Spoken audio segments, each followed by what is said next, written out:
오늘 말씀의 제목은 하나님의 선하신 기쁨에 근거한 삶이란 제목으로 말씀 나누기로 원합니다.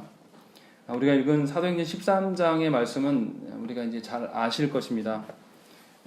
비시디아 안디옥에서 바나바와 바울이 유대인의 회당에 들어가서 복음을 전합니다. 그래서 첫 주에 유대인의 회당에 가서 복음을 전하는데 바울과 바나바의 그 말씀을 듣고 사람들의 반응이 매우 좋습니다. 43절 말씀 보시면 42절과 43절 말씀을 한번 읽겠습니다. 사도행전 13장 42절 43절입니다. 읽겠습니다. 시작. 그들이 나갈 때 사람들이 청하되 다음 안식일에도 이 말씀을 하라 하더라. 회당의 모임이 끝난 후에 유대인과 유대교에 입교한 경건한 사람들이 많이 바울과 바나바를 따르니 두 사도가 더불어 말하고 항상 하나님의 은혜 가운데 있으라 권하니라. 예, 여기 보면 이 바나바와 바울이 첫 주에 말씀을 전했을 때 사람들이 많은 반응을 보입니다. 그리고 그 다음 주에도 복음을 증거해야 될 것을 요청하고, 그리고 우리가 오늘 읽었던 본문의 말씀 44절에서 보면은 다음 주에 그 다음 안식일에 바나바와 바울이 이제 많은 군중이 모인 그 회당에서 말씀을 전하는 것이 드러납니다. 그런데 이들이 지난주와 다르게 복음을 전하고 사람들이 많이 와요. 거기 보면 44절에 보면 온 시민이 거의 다 하나님의 말씀을 듣고자 하여 모였다라고 되어 있는 것이죠. 그러니까 비시디아 안디옥에 있는 대부분의 사람들, 그러니까 이방인들까지 포함해서 안 믿는 사람들까지도 소문이 나고 이제 몰려들기 시작을 했습니다. 그러니까 지난주에는 없었던 유대인들의 반박과 비방이 이제 시작되고 있음을 우리가 알 수 있습니다. 유대인들이 왜 이렇게 비방하고 이 바나바와 바울을 못 살게 하는 것일까요? 뭐 다른 여러 가지 이유가 있겠지만 그것 중에 가장 중요한 것은 유대인들과 바울의 구원관이 아예 달라요. 유대인과 바울의 구원관이 어떻게 다르냐? 유대인들에게 구원은 하나님의 선택하심에 있는 것이 아니라 자신의 혈통과 자신의 택한 백성, 이것에 있는 것이죠. 그러니까 유대인들이 생각하는 구원이라는 것은 하나님이 선택하셨기 때문에 내가 구원받음이 아니라 자신들의 어떠함에 구원이 있는 거예요. 자신들이 어떠한 사람이고 자신이 무엇을 행함으로 말미암아 구원을 받는 개념으로 보고 있다는 거죠. 그래서 유대인들에게 장로의 유전이라는 게 있습니다. 600, 제가 개수는 까먹었는데 600 몇 가지 되는 그 기준들을 정해놔요. 그래서 얼마나 구체적이냐면 이 안식일 날 걸은데 몇 보 이상 걸으면 일이 됩니다. 그 실제로 예루살렘에서 그 살다가 오신 분들 이야기를 들으면 엄격한 유대인들은 지금도 그런다 그래요. 주일날 엘리베이터를 자기 손으로 못 누릅니다. 그래서 누르면 일이 되니까. 그래서 사람이 올 때까지 기다린대요. 실제로 그렇대요. 농담으로 하는 게 아니라. 그리고 남이 눌러주면 그 엘리베이터를 타요. 그것도 몇 걸음 이상 넘어가면 안 된대요. 지금도 그렇게 하는 사람들이 있다는 거죠. 이것의 심각성이 뭐냐면 구원에 대한 오해입니다. 구원에 대한 어떠한 것들을 사람에 이제 의존하는 것이죠. 사람이 어떻게 하느냐에 따라 달려 있다, 이렇게 보는 것이죠. 그러니까 이 유대인들의 입장에서는 자신들의 어떠한 것 때문에 구원받는 거기 때문에 이방인들이 구원받는 것, 또 이방인들에게 구원받기 위해서 복음을 전하는 것은 이상한 거고 얼토당토하는 거죠. 자신의 모든 구원관을 다 깨트리는 거죠. 그래서 바울과 바나바를 그 지역에서 쫓아내려고 하고 있습니다. 그런데 로마서 9장 20절과 21절 말씀에 뭐라고 되어 있냐면, 이 사람아 네가 누구이기에 감히 하나님께 반문하느냐? 지음을 받은 물건이 지은 자에게 어찌 나를 이같이 만들었느냐 말하겠느냐? 토기장이가 진흙 한 덩어리로 하나는 귀 쓸 그릇을, 하나는 천이 쓸 그릇을 만들 권한이 없느냐라고 기록하고 있다는 것이죠. 다시 말하면 하나님께서 선택하심에 대한 그 주권이 하나님께 있는 것이지, 하나님께서 누구는 선택하고 누구를 버리심에 대해서 우리가 항의할 수 없다라는 거예요. 그러니까 구원이라는 것도 하나님의 선택하심에 기인하는 것이지 우리가 무엇을 했다고 해서 구원 받아지는 것이 아니라는 것이죠. 근데 유대인들은 이것을 몰랐다라는 거예요. 그래서 유대인들이 생각하기로는 진정으로 하나님의 택함을 받은 자라면 이방인들에게 그 복음이 전파됨을 하나님께 맡기고 하나님의 택함을 지켜보는 것이 합당한 반응이라고 생각을 했을 것입니다.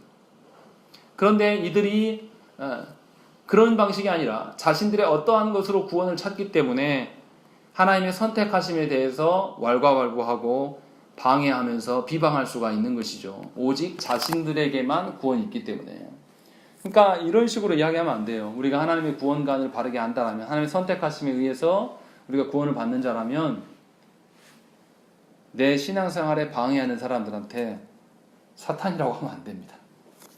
그런데 보수 기독교가 이 한국의 잘못된 기독교인들이 그렇게 하죠. 뭐 촛불 집회하는 사람들 향해서 뭐 촛불 사탄이라고 그러고 막 이런 방식으로, 이것은 구원관이 아예 어긋나 있는 거예요. 그러니까 하나님의 구원하심을 자신의 어떠함으로 보기 때문에 이럴 수 있는 겁니다. 분명히 우리가 아셔야 될 것은 하나님이 선택하신 자가 누군지 우리는 몰라요. 그렇기 때문에 모든 영혼들을 어떻게 봐야 됩니까? 하나님의 귀히 여기시는 영혼으로 우리는 볼 수 있어야 돼요. 그래서 기독교인들은 불신자들에게 어떻게 해야 돼요? 정중히 해야 되고 지켜야 될 질서를 지켜야 되는 것이죠. 우리는 왜냐하면 하나님께서 우리를 불러놓으셨고 하나님의 소유물을 바라볼 때 우리의 시각은 하나님의 선택하심에 또 하나님의 주권을 인정하는 자들이기 때문에 마땅히 합당한 태도를 취해야 되는 것이죠. 이것이 하나님의 구원관의 바른 관점을 가진 자들입니다. 그러니까 기독교인들은 자신하고 생각과 다른 이들에 대해서도 정중하게 대할 수 있고 그들에게 누가 하나님의 택함을 받은 자인지 알 수 없기 때문에 정죄하거나 다시는 교회에 들어올 수 없을 것처럼 말해서는 곤란하다는 거죠. 이것을 또 오해해서 들어서 정체성까지 없애는 그런 것을 말하는 것은 아닙니다. 그러니까 한국 교회 안에 지나치게 동성애 문제나 이슬람에 집착하는 것은 사실은 구원관에 굉장히 큰 오류가 있을 수 있다는 것입니다. 그러니까 하나님의 선택하심을 안다라면, 하나님의 선택하심에 의해서 우리가 구원받는다라면 그러한 사람들에게도 복음이 전해질 수 있는 환경을 만들어야 되는 것이죠. 그래서 그들에게 예수 그리스도가 누구시며 하나님의 선택하심이 예수 그리스도로 말미암아서 우리에게 오게 됨, 이것들을 알려야 된다는 것입니다. 그런데 오늘 유대인들은 그렇게 하지 않고 자신들의 어떤 생각으로 하나님의 주권을 완전히 인정해 드리는 방식으로서의 구원이 아니라 자신이 생각했을 때 어떠한 구원의 근거로 말미암아서 바울과 바나바가 이방인들에게 복음 전하는 것을 지금 반대하고 있습니다. 그런데 오늘 말씀 보면 아이러니한 일들이 일어납니다. 분명히 쫓아낸 사람과 쫓겨난 자들이 있어요. 그런데 이들의 나타나는 양상이 완전 달라요. 상식적으로 쫓겨난 사람들이 기뻐해야 됩니까? 쫓아낸 사람들이 기뻐해야 됩니까?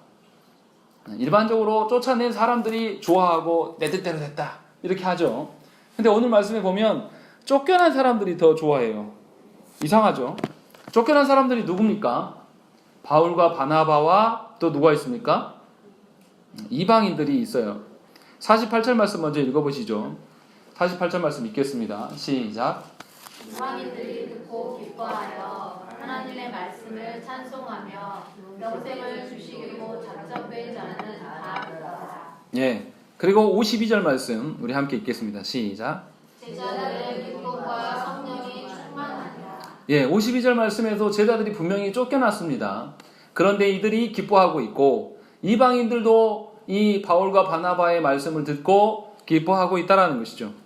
이들이 기쁨의 그 원천, 이들이 기쁨을 누릴 수 있는 원천은 52절에 나온 것처럼 성령께서 역사하셔서 그들 안에 기쁨이 충만하다 이렇게 기록하고 있는 것이죠. 그러니까 이들이 기쁨을 누리는 그 출처는 하나님이 주시는, 하나님으로부터 인한 기쁨임을 우리가 알 수 있다는 것입니다. 이게 하나님의 택한 자들의 부어주시는 기쁨과 은혜의 원천이 되는 것이죠. 분명히 48절에 언급한 것처럼 이방인들이 말씀을 듣고 어떤 반응을 보였습니까? 하나님의 말씀을 찬송하며 기뻐하였다라고 되어 있는 것이죠. 그리고 이렇게 찬송하며 기뻐할 수 있는 사람들이 누구냐? 하나님께서 영생을 주시기로 작정된 사람이었다라고 분명하게 고백하고 있는 것입니다.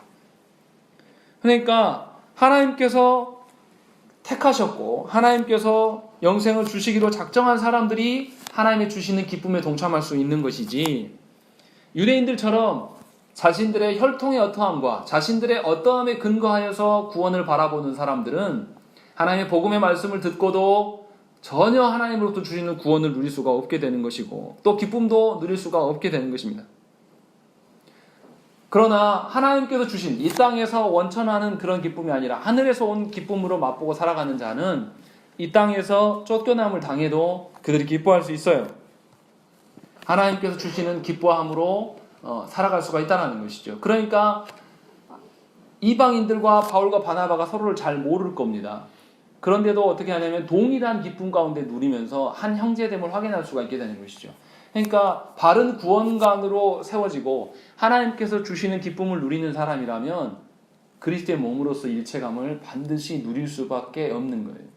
그러니까 저와 여러분들 가운데 하나님이 주신 기쁨이 있는데 내가 형제와 원수 맺고 살아간다? 이거는 있을 수 없는 이야기입니다.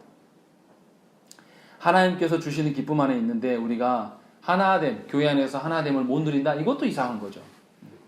그러니까 하나님께서 우리를 선택해 주심에 근거하여서 우리의 신앙의 양태나 우리의 살아가는 삶의 양태를 점검할 수 있는 것이 굉장히 많아요.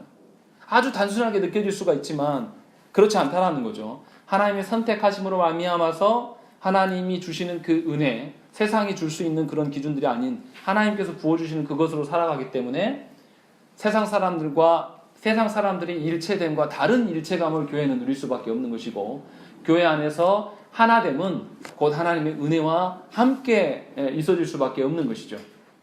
그러니까 우리가 나만 은혜 받는 건 이상한 거예요. 교회가 하나 되어서 은혜 가운데 있는 것은 합당한 것이지만 교회가 난리법석인데 나만 은혜 받을 수 있다. 뭐 이건 있을 수 있겠죠.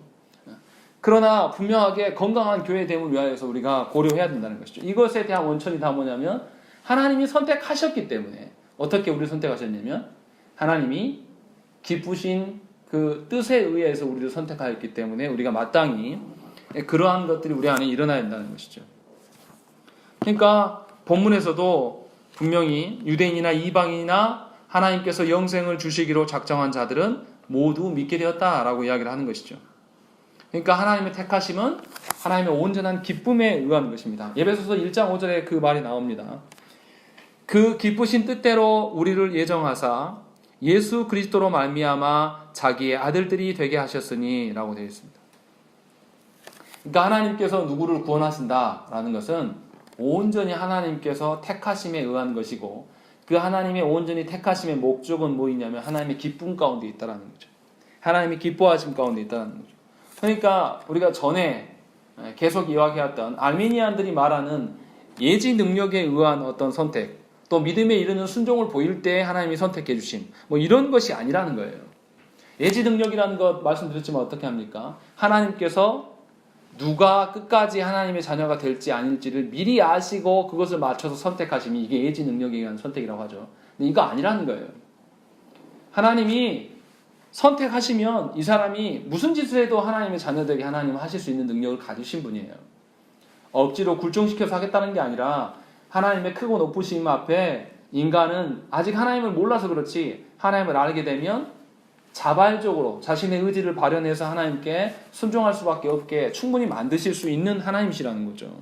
그러니까 저와 여러분들이 분명히 하나님의 그 구원이라고 이야기할 때 하나님의 선택하심에 있는 것이지 우리의 어떠한 것에 있지 않다라는 것이죠. 그렇기 때문에 우리는 구원받은 선택함을 받은 자들이 집중해야 될 게 뭡니까? 나의 어떠함에 집중해야 되는 것이 아니에요. 어디에 집중해야 됩니까? 하나님께서 나를 왜 선택하셨나? 하나님께서 도대체 나를 선택하셔서 무슨 일을 하게 하시려나? 이것에 집중해야 되는 것이죠. 그래서 신앙 고백서에서는 10조의 제목을 보세요. 타이틀 보면 뭐라고 되어 있습니까? 하나님의 선하시고 기쁘신 뜻에 근거한 선택이라고 되어 있는 것이죠. 그러니까 하나님이 나를 선택하시면 무엇인가 선하고 기쁘신 뜻이 있다라는 거죠. 그러면 우리는 그 뜻에 관심을 갖고 그 뜻대로 살아가기를 애써야 된다는 것이죠. 그 뜻을 우리가 어떻게 합니까? 하나님께서 누구를 특정인을 선택하셨습니다. 선택하셨고 난 다음에 그 사람에게 예수 그리스도가 누구신가를 알리셔요. 어떤 사람의 복음을 타인을 통해서 복음을 들어가게 하셔서 예수 그리스도가 누구신가를 그에게 계시하여 줍니다. 그리고 그리스도를 아는 지식이 쌓아져 가면 이제 성령께서 그 안에 내주하셔서 성령께서 믿게 하시고 그 믿음이 발현돼서 하나님의 그 뜻대로 실행할 수 있도록 하나님 힘을 주신다는 것이죠. 이런 방식으로 하나님의 선택하심을 실행해 주신다는 것이죠. 그렇기 때문에 택한 자들은 하나님 나라의 비밀에 대해서 알 수밖에 없는 것이고, 또 하나님 나라의 감추어진 지식에 대한 그 알고 싶은 욕망이 더욱더 생길 수밖에 없는 것입니다. 왜냐하면 이 땅에서 도무지 맛볼 수 없는 어떠한 것들을 하나님께서 알게 하시고, 그 질서대로 살아가는 것이 세상의 질서와 원리보다 훨씬 더 합당하다는 것을 체험적으로 알 수 있기 때문에 당연히 하나님의 말씀에 귀 기울일 수밖에 없는 것이죠. 어떤 그 영혼이 학적으로 많이 배우고 뛰어나고, 또 어떤 그 영혼 자체가 지혜로운 자여서 구원을 알아가는 것이 아니라, 삼위 하나님께서 예수 그리스도에 대한 지식과 예수 그리스도의 지식이 우리 임할 때 성령 하나님께서 일하심과 성부의 그 계획하심, 이 삼위 하나님의 동시에 우리 가운데 역사하심으로 말미암아서 우리에게 구원이 실행되고, 그 구원의 근거에서 우리가 살아갈 수 있는 힘을 얻게 되기 때문이라는 것이죠. 그러니까 신자는 하나님의 그 기쁘신 뜻을 아는 것이 가장 기본적인 목적이 돼야 돼. 인생의 목적이 돼야 되는 것이죠. 이것을 다른 말로 이야기하면 하나님의 주권을 말하는 것입니다. 하나님의 선택하심이 하나님의 뜻이죠. 기쁘신 뜻이죠. 그러니까 하나님의 뜻대로 되어지는 것. 이것을 다른 말로 하면 하나님의 주권대로 실행되는 것. 그러니까 하나님의 예정하심은 하나님 외에 다른 어떤 것에서 나올 수가 없습니다. 분명히 하나님이 누구를 선택하시고 구원하시면 하나님의 주권에 의한 것이고, 하나님의 주권에 의한 것이기 때문에 다른 어떠한 것들 요소가 있어서는 안 돼요. 예를 들어서 아미니안이 또 로마 교회가 이야기하는 것처럼 뭐 한 7, 80%는 하나님 하시고 20, 30%는 우리가 하는 그런 개념이 아니라는 거죠. 그럴 수 없다는 거죠. 온전히 하나님의 뜻대로만 실현되는 것, 그럴 때 우리가 구원이다, 하나님의 자녀다라고 이야기할 수가 있는 것이죠. 그러니까 택함 받은 신자는 계속해서 하나님의 어떠함에 대해서 궁금하고 하나님에 대해서 알기를 원하는 것이지, 자신의 처지와 자신의 형편과 자신의 어떠함에 근거해서 신앙생활을 하지 않는다는 것. 이런 방식으로 신앙생활을 하는 것은 가장 불쌍한 거예요. 교회 안에 있지만 하나님의 뜻을 모르면서 살아가요. 그러니까 하나님께서 주시는 기쁨과 사랑과 구원의 어떠함을 못 누리면서 살아가요. 그러니까 어떻습니까? 신앙생활을 하는 것이 팍팍하고 괴롭고 외로워요. 분명히 많은 사람들이 모여서 어떤 사람들은 하나님을 기쁘게 찬양하고 하나님이 우리 가운데, 우리 가정 가운데, 우리 자녀를 이렇게 변화시킴을 막 경험하면서 살아가는데, 어떤 이들은 나는 왜 이렇게 내 삶의 문제가 안 되지? 하면서 자신의 어떠함에 집중하면서 살아가요. 그러니까 계속해서 악순환이 반복되는 것이죠. 하나님의 어떠하심을 보라고 계속 이야기를 하는데 계속해서 문제를 바라보면서 나의 어떠함을 논하는 것이죠. 그러면 하나님을 도무지 볼 수가 없는 것이고 혼자만 고립되는 거예요. 교회 안에서. 이런 영혼들을 위해서 우리가 기도해야 됩니다. 그런 영혼들에 의해서 말씀을 바르게 가르쳐야 된다는 것이죠. 하나님의 뜻에 대해서 그렇다고 우리가 다 안다는 뜻은 아니에요. 하나님의 뜻에 대해서 다 알 수도 없을 뿐더러 하나님 다 알려주시지도 않으시고, 다만 정말 하나님의 택함을 아는 자라면 하나님을 알고자 하는 그런 마음이 그 가운데 있다는 것이죠. 하나님께서 자신을 어떻게 바라보시는가에 집중하면서 사는 그런 자신의 돌아봄이 분명히 있다는 거죠. 하나님께서 나를 어떻게 바라보시고 내가 어떻게 살아야 될 것인가, 이 관점으로 우리의 가정과 교회를 바라보면서 살아갈 수가 있다는 것이죠. 그러니까 신자가 하나님 앞에서 합당한 태도는 어떻게 하겠습니까? 하나님의 그 기쁘신 뜻을 아는 것이고, 하나님 그 기쁘신 뜻대로 선택하셔서 작정하심에 대해서 우리가 아는 것이죠. 분명히 하나님께서 나를 향한 계획들이 갑작스럽게 생겨난 것이 아니에요. 영원 전부터 하나님께서 이미 계획해 두셨고, 그 영원 전부터 계획하신 그것이 너무나 확고해요. 그렇기 때문에 변치 않는 계획 가운데 계신단 말이에요. 그럼 우리가 이 뜻을 알면 되는 거예요. 그래서 이 뜻 알기 위해서 하나님께 구하고 하나님께 간청할 수밖에 없는 것이죠. 그런데 우리가 노력한다고 해서 하나님의 뜻을 알 수 있습니까? 여기서부터가 이제 문제예요. 하나님의 앞에서 우리가 하나님의 뜻을 알기를 원해서 열심히 애쓰고 노력을 해요. 전에도 말씀드렸지만 제가 아는 어떤 친한 선배는 공무원인데 사표 쓰고 본인이 이제 신학하겠다. 그래서 신학 3년 과정 다 거쳤습니다. 근데 사역할 줄 알았는데 그만두더라고요. 다시 공무원 시험 봤습니다. 그래서 인생을 한 7년 정도 낭비하신 것 같아요. 물론 낭비라고 표현하면 좀 이상하지만 여하튼 간에. 근데 이분은 창세기 1장부터 안 믿어진다는 거예요. 무슨 말씀 제가 드리려고 하는 거냐면 우리가 하나님의 뜻을 알고 싶다고 해서 알 수 있는 것이 아니에요. 하나님의 뜻이 하나님께서 우리에게 열어주실 때 우리가 알 수 있는 거예요. 그러니까 하나님의 뜻에 대해서 우리가 어떤 행위로도 하나님의 의로움이나 하나님의 어떠한 것을 우리가 만족시켜 드릴 수가 없어요. 그 안에서 우리가 뭘 발견합니까?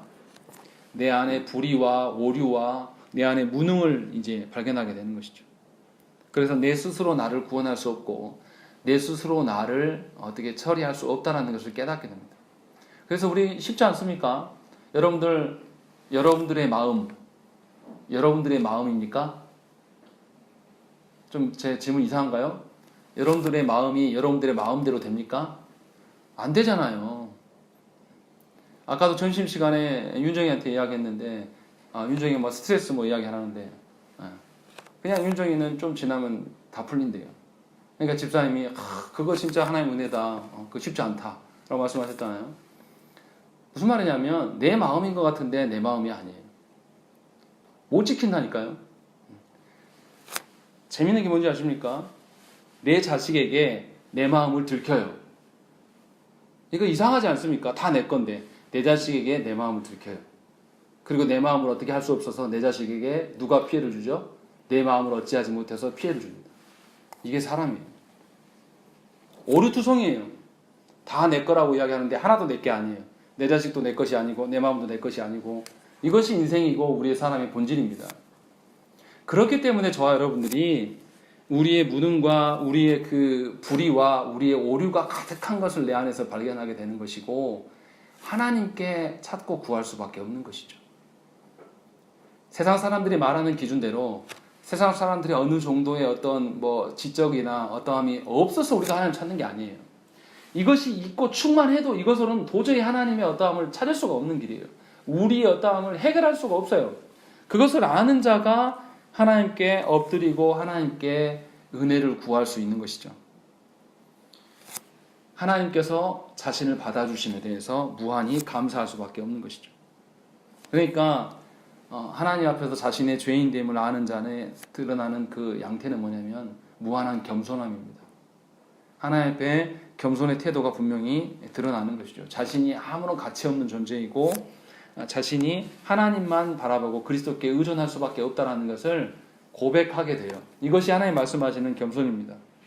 그러니까 십자가에 달리실 때 그 예수 그리스도의 십자가 옆에 한 강도가 뭐라고 그랬습니까? 자신이 어떻게 살아온 것 아무 상관없어요. 그것을 용서해달라고 말 안 하지 않고 뭐라고 합니까? 예수님께 당신의 나라에 이를 때에 나를 기억해 주십시오 라고 이야기를 하는 거예요. 그러니까 자신의 어떠함으로 예수님께 그것을 요청하기는 일반적인 상식이라면 요청할 수 있습니까? 없습니까? 없죠. 둘 다 죽어가는 죄수의 입장에서 죄수가 죄수에게 십자가상에 산다는 건 이게 말이 안 돼요. 그러니까 다른 편에 있는 강도가 막 욕을 하잖아요. 그러나 이 강도가 자신의 무능과 자신의 평생에 죽어가면서 이제 깨달은 거예요. 자신의 능력으로 할 수 있는 것이 아무것도 없었다. 그리고 하나님께서 그를 택하여 주셨기 때문에 그가 예수 그리스도를 바라보고 예수 그리스도에게 십자가상에서 요청하는 것입니다. 그랬을 때 예수님께서 뭐라고 하십니까? 네가 오늘 나와 함께 하나님 나라에 있게 될 것이다 라고 아예 하나님 선언해 주시는 거죠. 그 사람의 살아온 방식이나 뭐로 보면 그 사람 구원 받으면 됩니까? 안 됩니까? 십자가 처형은요 누가 받냐면 그런 잡범들이 받는 게 십자가 처형이 아니에요. 십자가 처형 어디서 하냐면 예루살렘 성문 밖에다가 시체 내다버리는 그곳에다가 매달아다가 공개 처형하는 거예요. 우리식으로 이야기하면 흉악범들이니까 이제 뭐 몇 년 후에 조두순 막 나온다고 말이 많잖아요. 이 얼굴을 공개하냐 마냐 막 하면서 공개해버렸잖아요. 그런 일들이 일어나는 것을 TV 생중계한 거예요. 이 사람 처형하는 거. 이런 사람은 반드시 죽인다. 그런 완전 흉악범이죠. 근데 그런 식으로 죽은 사람에게 예수님이 십자가상에서 죄 선언을 하시고 하나님 나라 백성됨을 선언해 주신다는 거죠. 이것만 봐도 우리가 구원받으면 순전히 하나님의 주권하에 있다는 것이죠. 그리고 하나님의 주권하에 있는 사람이라면 하나님 앞에서 자신의 무능을 인정할 수밖에 없고 하나님 앞에 무한한 겸손을 내드리며 살아갈 수밖에 없는 것이죠. 세상의 기쁨이 아니라 하나님의 기쁨에 충분히 만족하면서 하나님 한 분만으로 만족하는 삶을 살 수가 있다는 것이죠. 지금까지 자신이 살아온 방식들을 다 포기할 수 있어요. 지금까지 자기가 살아온 방식을 이게 무의미하고 무가치하다는 것을 깨닫기 때문에 과감하게 던져버릴 수가 있는 것이죠. 이것이 하나님의 택한 자의 바른 태도라는 것이죠. 그래서 남은 인생 가운데 하나님의 기쁨 되기를 소망하는 것이죠. 내가 정말로 주님의 기쁨 되기를 원한다. 그것이 내 인생의 소망이다. 라는 고백들이 있어질 수밖에 없다는 것이죠. 과거에 그토록 좋아했던 것들, 과거에 그 세상의 가치를 이루기 위해서, 세상의 것들을 얼마나 많이 품기 위해서 우리가 예수님을 노력하며 살았습니까? 또 사람들이 나를 알아주기 위해서 우리가 얼마나 예수님을 살아갑니까? 그런데 이게 다 무의미하다는 거예요. 우리 교회 안에서도 그러잖아요.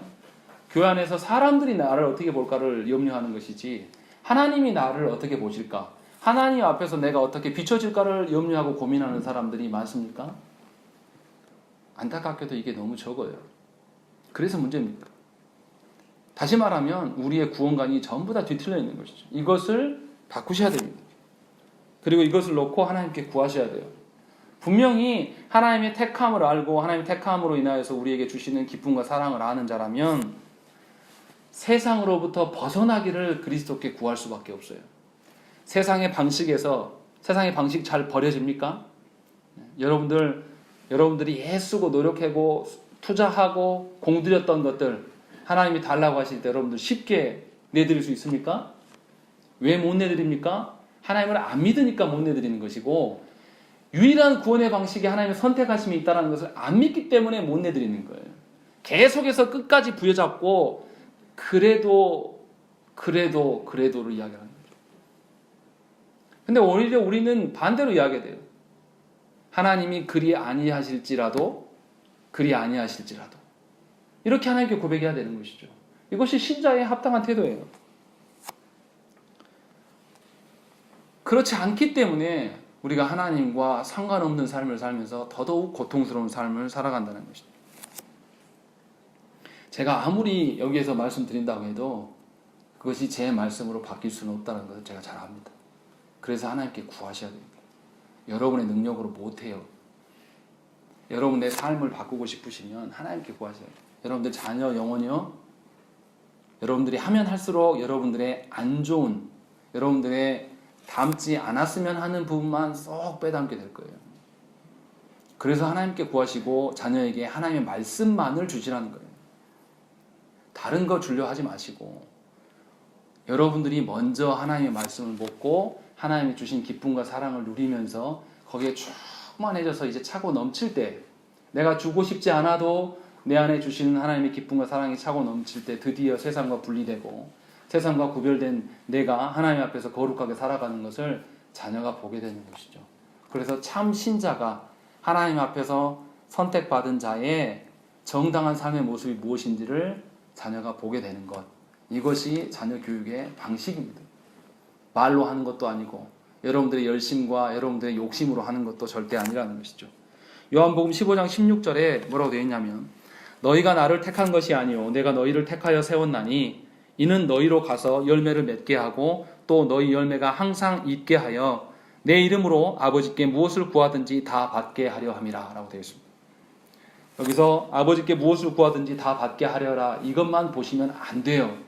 그 앞에 분명히 하나님께서 택하셨고 우리를 세우셔서 열매를 맺게 하시고 열매가 너희 가운데 항상 있게 하시겠다고 했어요. 전부 다 하나님이 하신다는 거예요.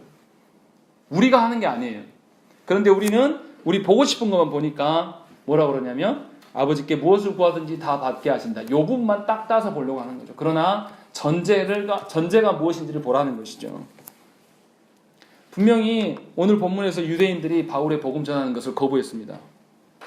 그런데도 이방인들은 복음을 받아들였고 말씀을 찬양하고 믿었습니다. 이방인들은 하나님의 의로우심과 선하심을 찬양했습니다. 분명히 이방인들의 성령의 유효적인 역사가 분명히 있었을 거예요. 그리고 그들 안에 믿음이 발현됐을 것입니다. 바울은 이방인들이 하나님께 택함을 받으심을 보면서 확신을 느꼈습니다. 오늘 우리가 오전에 사도행전 28장 말씀을 보아서도 알겠지만 하나님께서 이방인들을 향해서 구원의 문을 활짝 여심을 확인하는 것이 바울의 소망이고 바울의 기쁨이고 바울의 능력이었습니다. 그래서 바울이 쫓겨남을 당했음에도 불구하고 기쁨과 성령이 충만함으로 다른 사역지를 찾아갈 수가 있었다는 것이죠. 그러니까 저와 여러분들이 기억하셔야 될 게 뭐겠습니까? 하나님께서 우리를 택하심의 그 증거들을 확인하는 것, 하나님의 그 택하심의 근거로 말미암아서 우리 자신을 돌아보는 것, 이것이 우리의 삶의 원천이 되어야 되는 것이고, 그 중에 하나가 무엇입니까? 복음 전파예요. 누가 구원받은지 알 수 없어요. 하나님께서 누구를 택했는지 우리는 도무지 알 수 없으나 하나님께서 택하신 자에게 예수 그리스도를 아는 지식이 들어가고 그 지식으로 말미암아 성령 하나님 역사하시고 삼위 하나님의 구원을 맛보게 하시는 그 과정을 알기 때문에 누구에게 복음을 들어갈지를 우리는 알 수 없지만 복음을 증거하는 자로서 우리가 살아가야 됩니다. 그래서 분명히 교회는 복음 전파하는 일에 열심을 내야 됩니다. 그러나 복음 전파의 열매를 우리가 갖는 것은 아니에요. 하나님께서, 성령 하나님께서 유효적으로 그 영혼에게 역사하실 때에 그 변화가 일어나는 것입니다. 그러니까 착각을 하시면 안 돼요. 내가 말씀을, 신학적인 지식이, 또 내가 많은 체험이 어떤 그런 것이 내 영혼을 바꿀 수 있는 것이 아니라 삼위 하나님께서 나에게 지배하시고 역사하시기를 소망해야 되는 것이고, 또한 동일한 방식으로 영혼을 사랑하고 그 영혼이 하나님 앞에 나오기를 소망하는 것이 우리가 해야 될 일이에요. 내가 강요하거나 내 자녀에게 뭔가 내 열심으로 무엇인가 내가 미리 일을 해준다고 해서 그 자녀의 인생이 달라지지 않습니다. 도리어 나의 어줍잖은 신앙으로 거짓된 것을 가르침이 오히려 자녀에게 장애가 됨을 우리가 기억하셔야 되는 것이죠. 그러니까 온전히 여러분들의 가장 소중한 것을 하나님 앞에서 버리실 수 있어야 돼요. 그게 무엇인지는 여러분 각자가 잘 아실 것입니다. 뭐 자녀일 수도 있겠고, 뭐 시험일 수도 있겠고, 또 건강일 수도 있겠고, 뭐 여러 가지가 있겠죠. 그러나 하나님 앞에서 어떠한 것도 하나님보다 더 가치 있을 수 없음을 인정하시고 하나님께 합당한 것을 구하는 저와 여러분 되시기를 간절히 축원합니다. 우리 함께 기도하겠습니다.